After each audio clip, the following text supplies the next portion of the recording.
السلام علیکم ناظرین، میں ہوں نفیس ہاشمی اور آپ دیکھ رہے ہیں انجانی دنیا۔ خواتین و حضرات، آج ہم آپ کو ایک ایسے فون بوتھ کے بارے میں بتائیں گے جہاں سے لوگ اپنے مرحوم رشتہ داروں کو فون کرتے ہیں۔ لیکن ویڈیو شروع کرنے سے قبل میں چینل پر نئے آنے والے دوستوں سے یہ گزارش کروں گا کہ وہ چینل کو سبسکرائب کرتے ہوئے ساتھ میں موجود بیل کے آئیکن کو بھی دبا دیں۔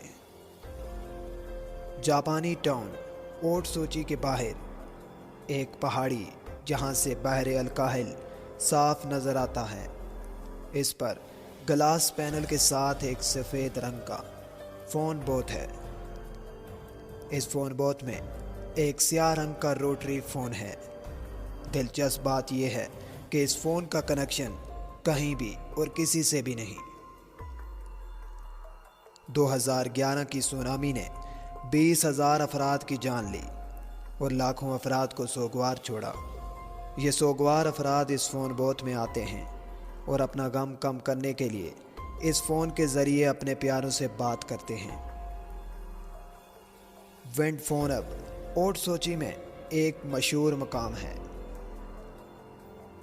اس پر بہت سی ڈاکومنٹریز بھی بن چکی ہیں۔ اسے 2011 کے سونامی سے ایک سال پہلے قائم کیا گیا تھا۔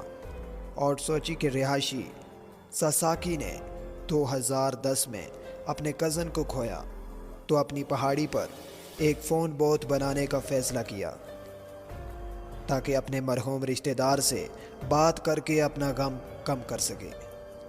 وہ ایک پرانے روٹری فون جو کنیکٹ نہیں تھا، اس سے اپنے کزن کا نمبر ڈائل کرتا اور ہوا کے دوش پر اپنی باتیں اپنے کزن تک پہنچانے کی کوشش کرتا۔ اگرچہ آج تک کسی مرحوم نے کسی کی کال کا جواب نہیں دیا، لیکن اس فون بوتھ میں لوگ ساساکی کی طرح اپنے رشتہ داروں کی قربت کو محسوس کرتے ہیں اور اپنا غم ہلکا کرتے ہیں۔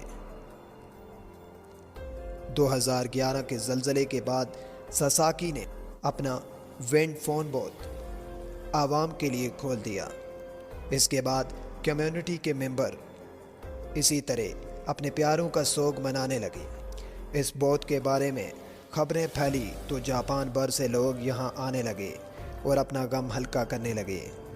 زلزلے کے بعد آنے والے 3 سالوں میں 10,000 افراد نے اس فون بوتھ کو استعمال کیا۔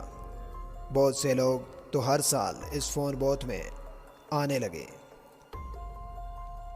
ساساکی کا کہنا ہے کہ اگرچہ یہ فون کہیں کنیکٹ نہیں، لیکن لوگوں کو لگتا ہے جیسے دوسری طرف سے ان کے رشتہ دار ان کی باتیں سن رہے ہیں۔ ساساکی کے مطابق وہ چاہتے ہیں کہ لوگ اپنے غم کا اظہار کر کے زندگی دوبارہ شروع کریں۔ ساساکی نے اس فون بوتھ میں ایک نوٹ بک بھی رکھی ہے جس میں لوگ اپنے مرنے والوں کے لیے پیغام لکھ دیتے ہیں۔ بغیر کنیکٹ کیے ہوئے فون کی مدد سے مرنے والوں سے باتیں کرنا اگرچہ عجیب لگتا ہے، لیکن ماہرین کا کہنا ہے کہ اس طریقے سے غم کا اظہار کر کے لوگ اپنا غم ہلکا کر سکتے ہیں۔ اس فون بوتھ کی کہانی سے متاثر ہو کر ایک فیچر فلم بھی بنائی گئی ہے جو 2020 میں ریلیز کی جائے گی۔ ناظرین، ہماری ویڈیو آپ کو کیسی لگی کامنٹ باکس میں ضرور بتائیے گا۔ اگلی ویڈیو آنے تک اپنا اور اپنے پیاروں کا خیال رکھیے۔ اللہ حافظ۔